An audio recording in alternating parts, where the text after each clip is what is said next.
Hi, my name is Melissa Cheat Ellison. This is my presentation for ECS 325, Child Family Culture, Community Relationships, and Advocacy. And today I want to talk to you why diversity and cultural diversity is so important in our schools and to our children and to their development. I love this picture. It says we are all one but different, different but the same. So we all bleed red. So it doesn't matter who we are or what the color of our skin is or what we believe. We're all part of humanity.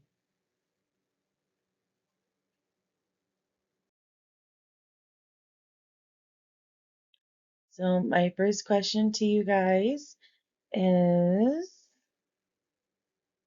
rationale for incorporating culture diversity in the classroom, including its benefits and challenges. Now, I believe that it helps children to be okay with who they are.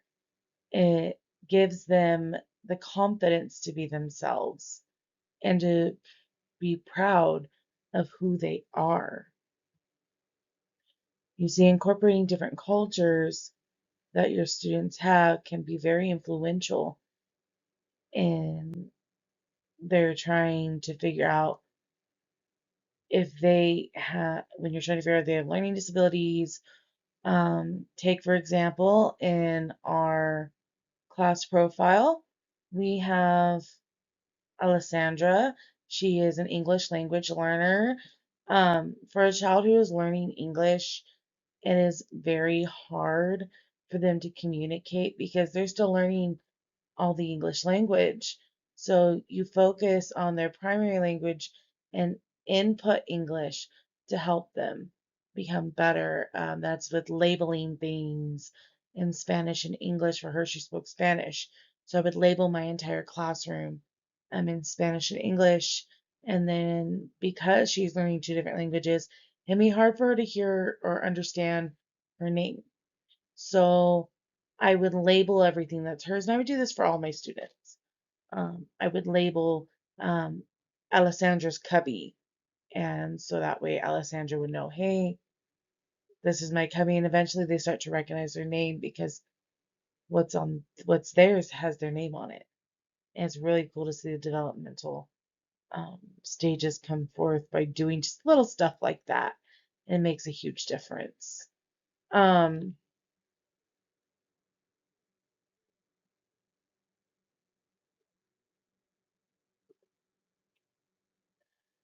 Children can learn as young as 6 months, and I think it's amazing. So there's amazing benefits. Um, Also, implementing cultures, you learn a lot about them. A lot of kids, what you would see as a behavioral issue, where they don't look straight into your eyes when you're speaking to them, is actually a cultural thing in the Chinese culture. It is disrespectful to look an adult in the eye. So you have to really do your research and make sure that you're following. Now, not everything culturally, you know, is easy. Um, like with holidays and things, if a family celebrates Jehovah Witness, they don't celebrate holidays. Can make it super difficult and a challenge when you don't want the rest of your children to miss out. What I believe we should do is do a, let's say during fall, you're doing a fall party and you're going to learn everything about fall. If you're doing, don't say you're having a Christmas party, say you're having a winter party and you're going to just learn everything about winter that day. So there's little things like that where you're still respecting their beliefs and their culture, but at the same time, not having your children miss out because of someone's beliefs.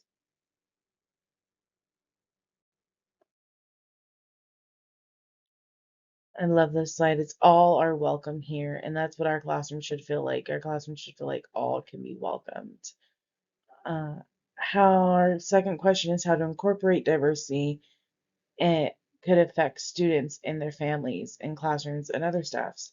So as I said in a previous slide, is that children as young as 6 months are able to categorize people by race and gender. By the age of 2, toddlers use their recognition of race to reason about people's behavior, but they do not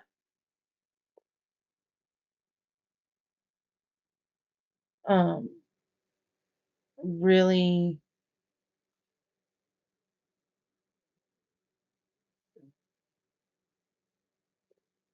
until the age of 5, express their preferences by a person's race.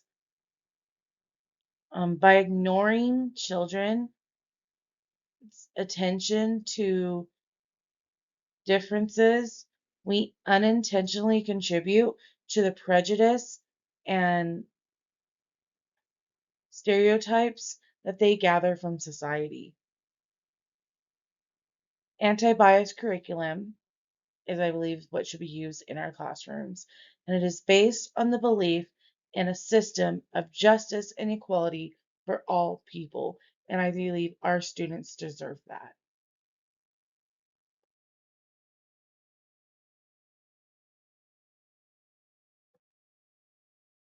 Our third question is, how can families and other community members assist in developing these reciprocal relationships?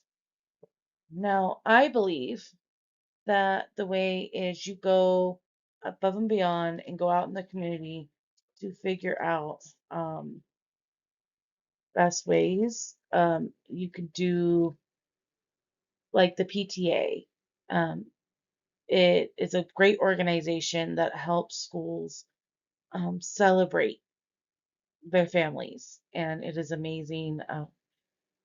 Teachers, though, need to have the knowledge of their students in order to present it in the classroom. We need to be knowledgeable about their beliefs. We should also be developing with community organizations and agencies. Like if you're teaching your kids science, what better way to teach them about the bones of the body and stuff than to ask for things from the local hospital?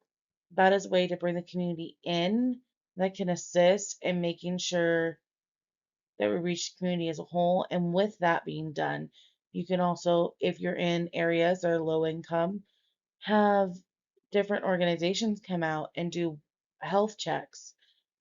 We have a place out here where I'm at in Barstow that has a van, and they do eye checks for the preschool age, and it's really cool because then they give the parents, it's free, completely free to the parents, and then it gives them the knowledge they need to go get their child's eyes checked or not. These are the type of things our community members can assist in developing and helping children who wouldn't really have these access, which is also a part of their culture because a lot of times these kids are raised in single family homes or uh, both parents are working and they don't have the funds or the time. I know for me and my husband sometimes, those were saving graces for my kids. So I believe building those relationships also helps with our diversity as well because we're supposed to be a help. So my last question is, are there at least 3 strategies a teacher or stakeholder can implement in the classroom to embrace diverse cultures and backgrounds that represent the class profile? So a lot of the profile was English language learners.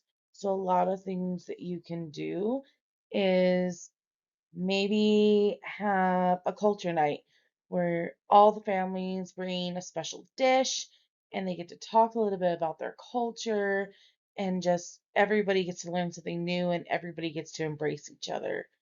Um, Another thing you can do is if you can at your facility, host an English learning class.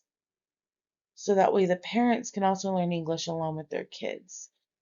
I think it'd be a super great idea. And my third idea would be to incorporate